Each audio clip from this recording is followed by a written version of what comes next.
मेरे प्रिय बच्चे, रहस्य और रोमांच से भरी हुई इस दुनिया में कभी कभी कुछ ऐसी घटनाएं घटित होती हैं जिसे देखकर मनुष्य को स्वयं पर ही यकीन नहीं होता कि आखिर यह कैसे हो गया।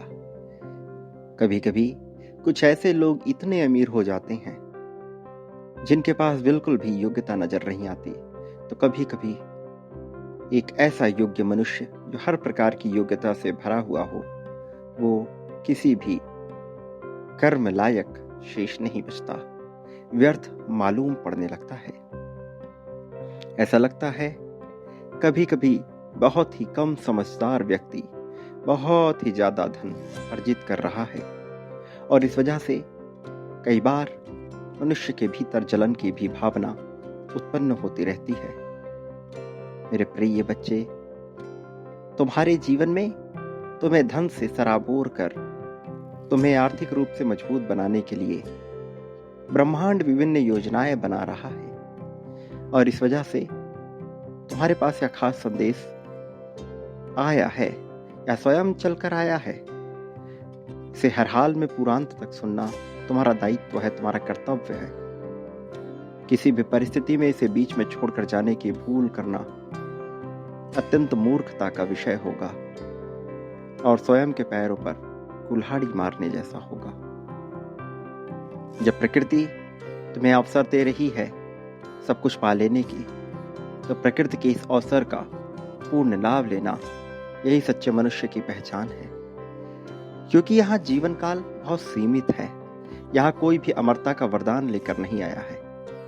यहाँ जीवन एक निश्चित सीमा में बंधा हुआ है, और जब जीवन निश्चित सीमा में बंधा हुआ होता है तब हर एक अवसर का पूर्ण लाभ लेना अत्यंत आवश्यक हो जाता है।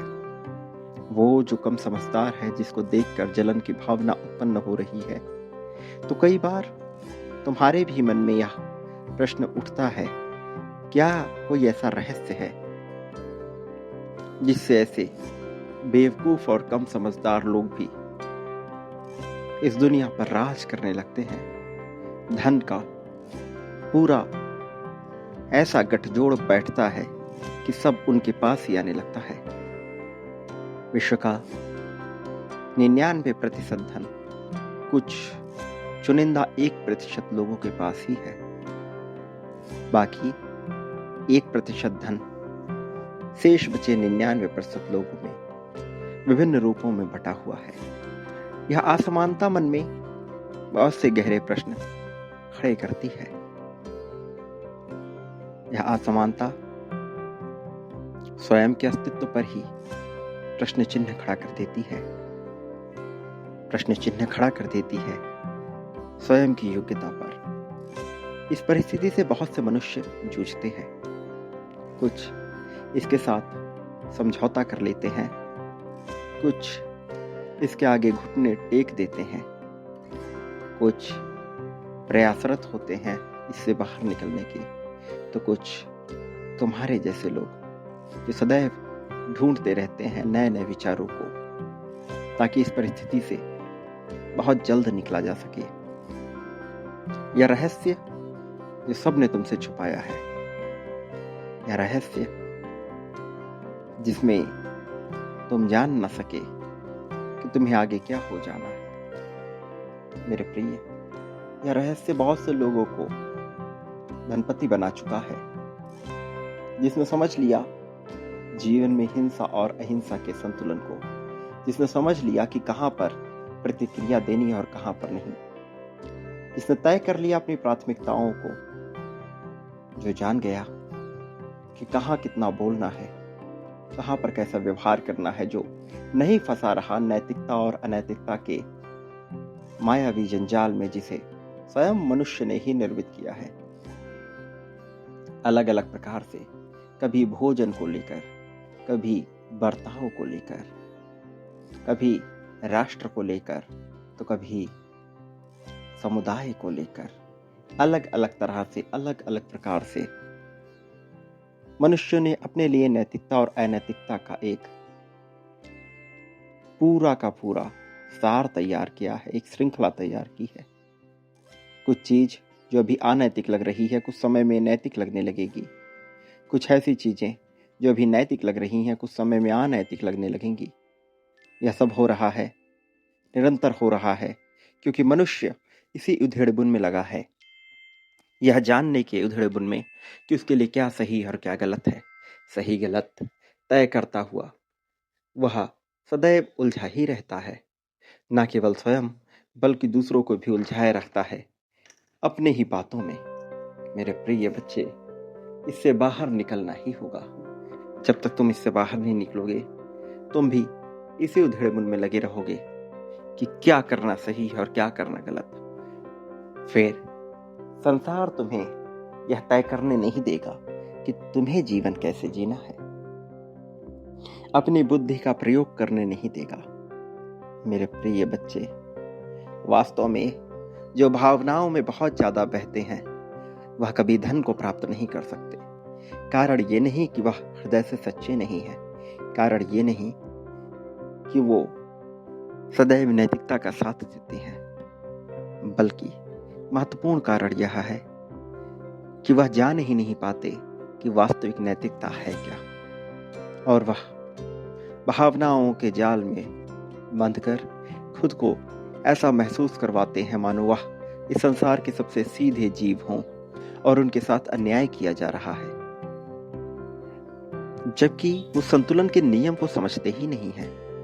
संतुलन का नियम तो यह कहता है कि यदि अन्याय हो रहा है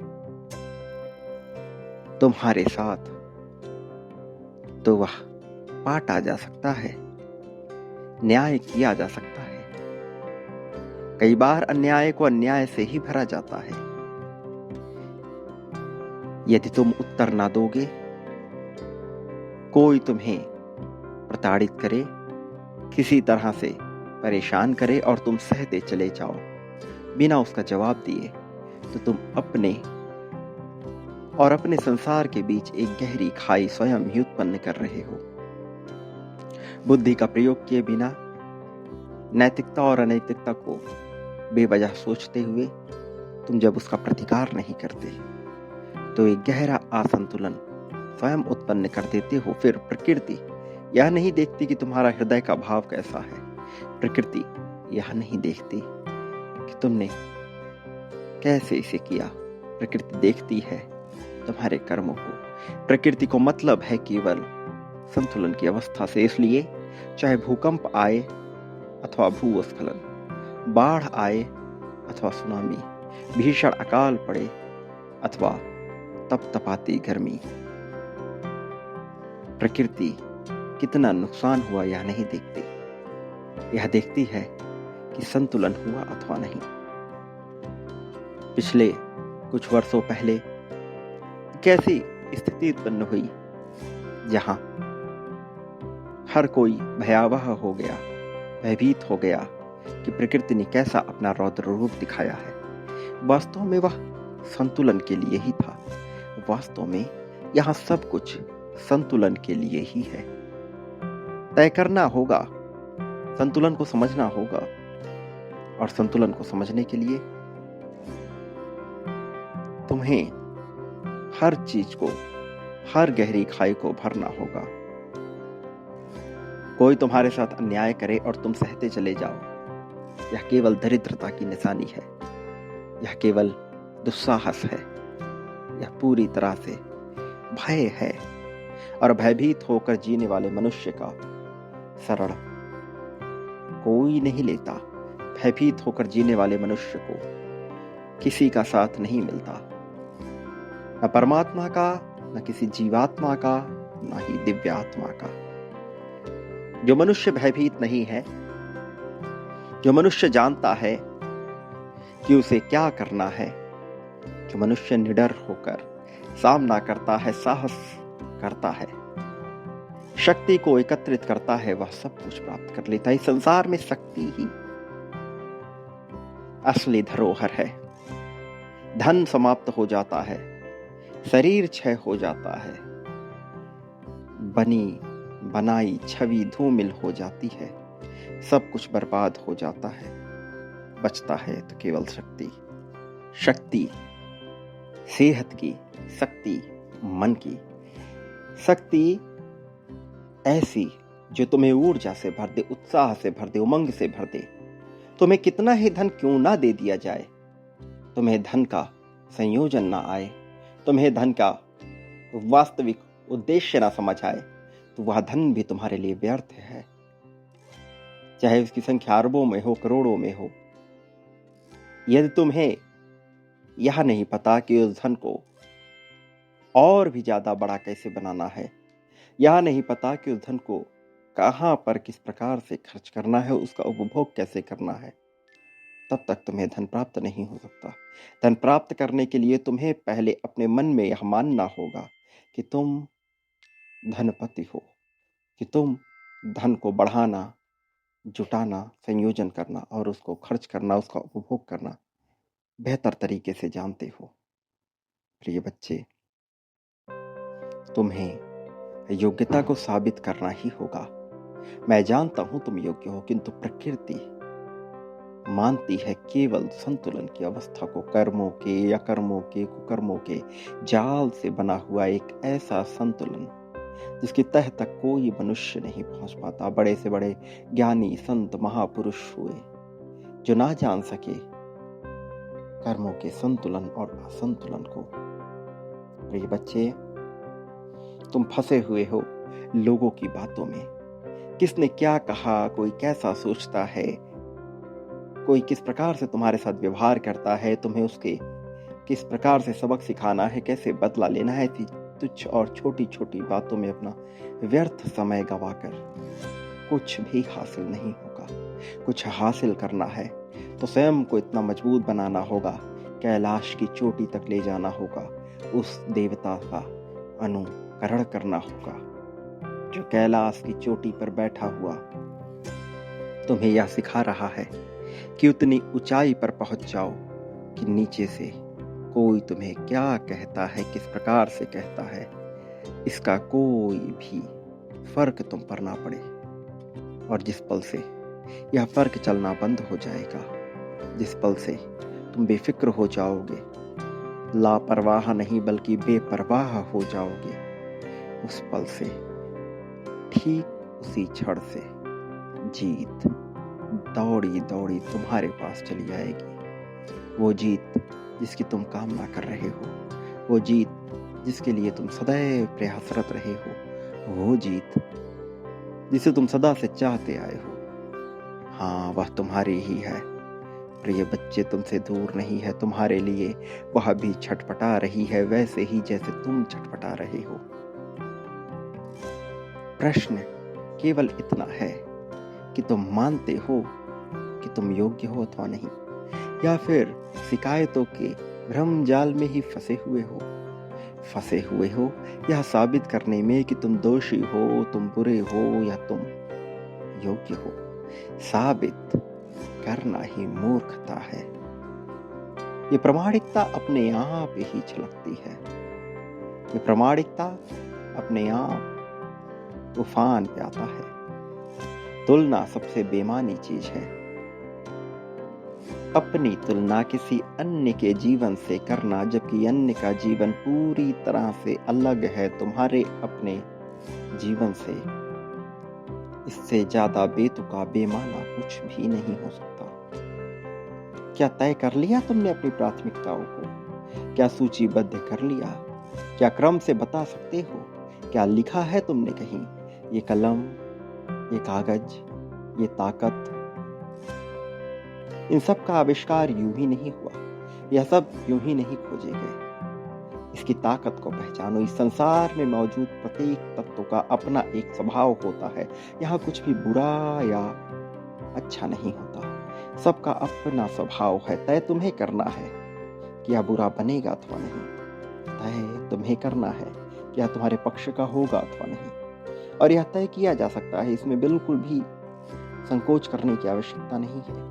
ये तय होता है तुम्हारा उसके उपभोग करने से। सटीक उपभोग सही चीजें तय करती है, बुरा उपभोग बुरी चीजें लेकर आती है। तुम किस रास्ते पर बढ़ते हो, तुम क्या चयन करते हो, यह महत्वपूर्ण है मेरे प्रिय बच्चे।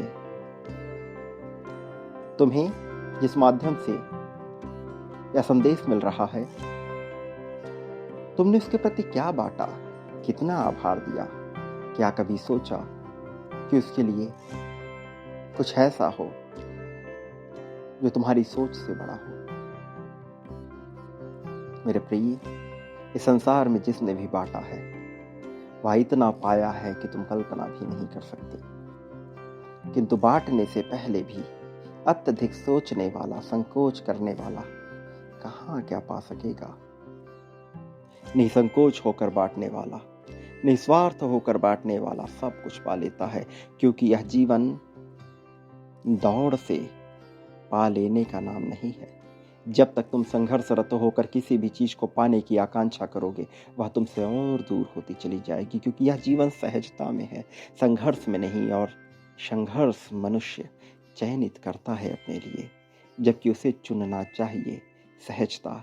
जितना सहज उसका जीवन होगा, जितना सहज उसका भाव होगा, जितना सहज उसका दान होगा, उतना ही वह सब कुछ पाता चला जाएगा। और तब उसे उसकी जरूरत भी ना प्रतीत होगी, फिर भी उसे मिलता चला जाएगा। और इस प्रकार से एक कम समझ वाले व्यक्ति को सब कुछ प्राप्त हो जाता है।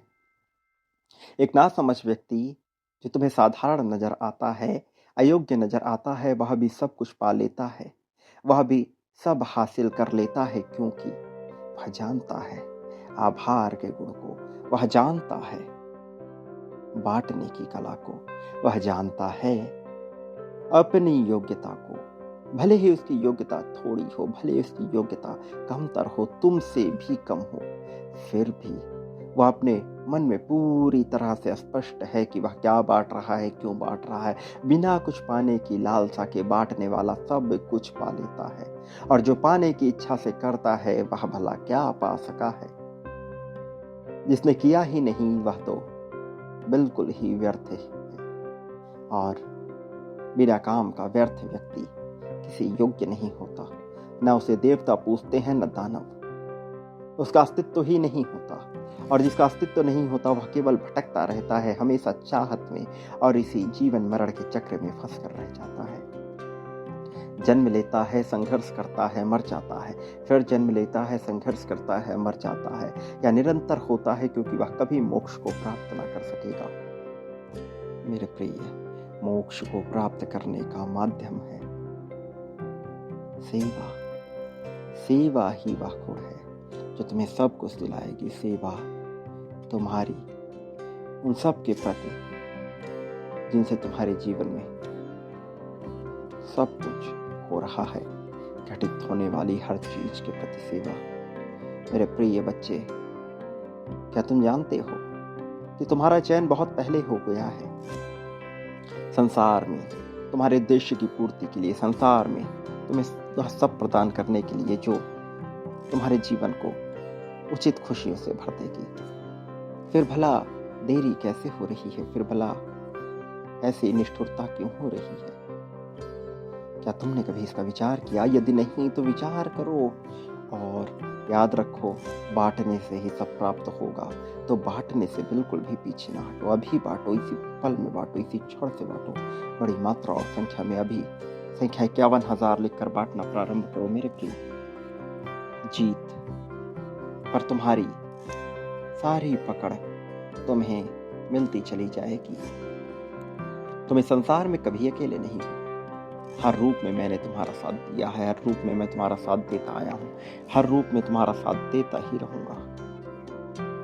ना अकेला छोड़ा है, ना अकेला छोड़ूंगा।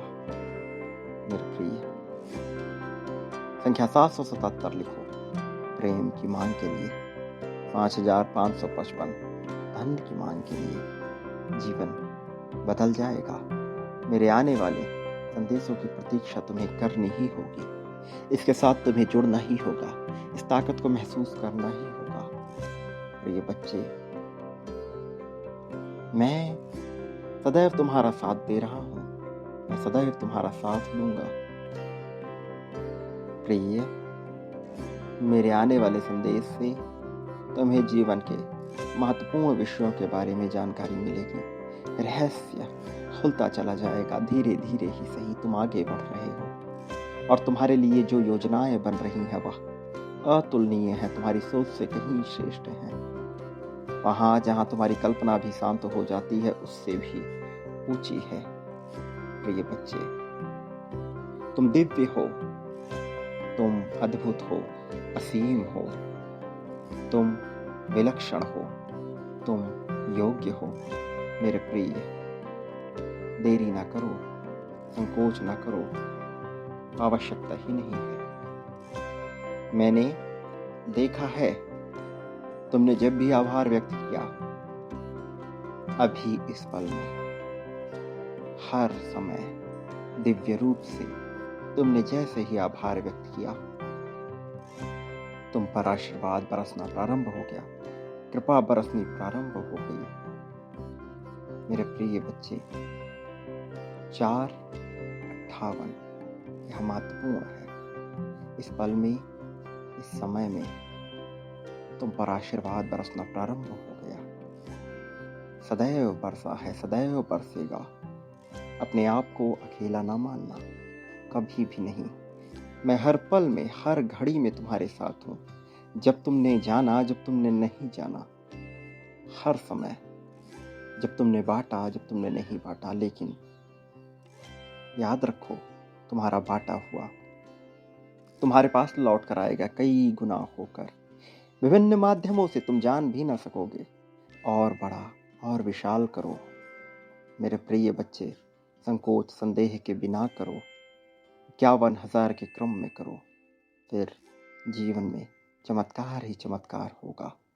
तुम्हारी सोच से बड़ा चमत्कार, तुम्हारी कल्पना से बड़ा चमत्कार एक पल में नहीं होता, एक क्षण में नहीं होता, किंतु एक ही पल में हो भी जाता है। दिखता नहीं, नजर नहीं आता, पर्दे के पीछे घटित होता है, किंतु हो रहा होता है। और यह हो रहा है, तुम नहीं जानते यह कैसे चल रहा है, तुम समझ भी नहीं सकते। यह तुम्हारी सोच से अलग है, क्योंकि तुम्हारा जीवन एक सीमित काल में है। कोई भी जीव एक सीमित काल में ही होता है, किंतु जब उस पर कृपा बरसती है, जब वह अपने पूर्वजों के सानिध्य में आता है, जब वह फरिश्तों के सानिध्य में आता है, तब बदलाव होता है, तब रहस्य खुलता है, तब चमत्कार होता है। फिर वह जो नहीं सोचता, उससे भी कुछ ऐसा श्रेष्ठ होता है जहां तक उसकी पहुंच नहीं होती। मेरे प्रिय बच्चे, उसका साथ देने के लिए विभिन्न प्रकार की शक्तियां आ जाती हैं। तुम्हारा भी साथ देने के लिए विभिन्न प्रकार की शक्तियां आ रही हैं। मेरे प्रिय, एक बात याद रखो, अपने आप को किसी भी परिस्थिति में कमतर ना आंकना। कोई तुम्हारे साथ हो अथवा ना हो, यह याद रखना कि तुम श्रेष्ठ हो और तुम किसी से भी कम नहीं हो। यह याद रखना कि तुम सब कुछ पा लेने की योग्यता रखते हो। यह याद रखना कि तुम जीवन बदल देने की क्षमता रखते हो।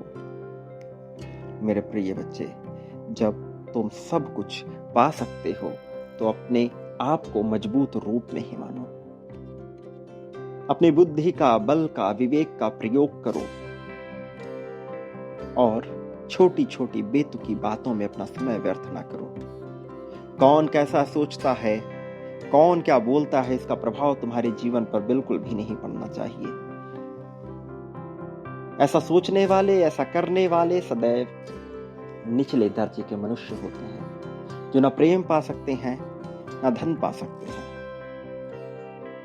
वह चाहे कुछ भी पाले, किसी भी योजना से पाले, वह सब कुछ गवा बैठते हैं। और तुम उनमें से नहीं हो, तुम अलग हो, तुम योग्य हो, तुम संतुलित हो और दिव्य हो।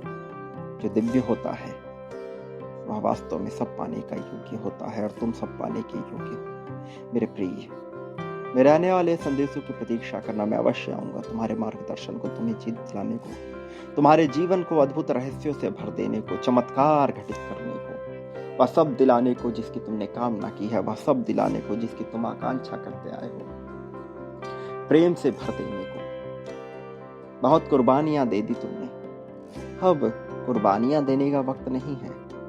अब समय है सब कुछ इकट्ठा करने का, अब समय है सबका संतुलित, सही, उचित उपभोग करने का। उपभोग, उपयोग के द्वारा और नाम को बड़ा करके वर्चस्व बनाने का। मेरे प्रिय, वास्तव में अमीर बनने का समय है। धन से, प्रेम से, साहस से, आत्मबल, आत्मविश्वास से, ताकत से, समर्थन से, ऊंचे लोगों की पहुंच से, उच्च दर्जे का व्यक्तित्व रखकर सब पा लेने की बारी अब तुम्हारी है। इसे स्वीकार करो इसी पल में, संख्या 51,000 लिखकर इसे तुरंत स्वीकार करो। मेरे आने वाले संदेशों की प्रतीक्षा में अवश्य रहना, क्योंकि मैं अवश्य आऊंगा मेरे प्रिय। सदा सुखी रहो, तुम्हारा कल्याण हो। वास्तविक अर्थों में यह उत्थान का समय है। इसमें अपना शीश झुकाकर आशीष प्राप्त करो, आशीर्वाद प्राप्त करो, और तुम जीत रहे हो इस बात को लिखते हुए बांटना प्रारंभ करो। तुम्हारी सच्चे अर्थों में प्रगति होगी।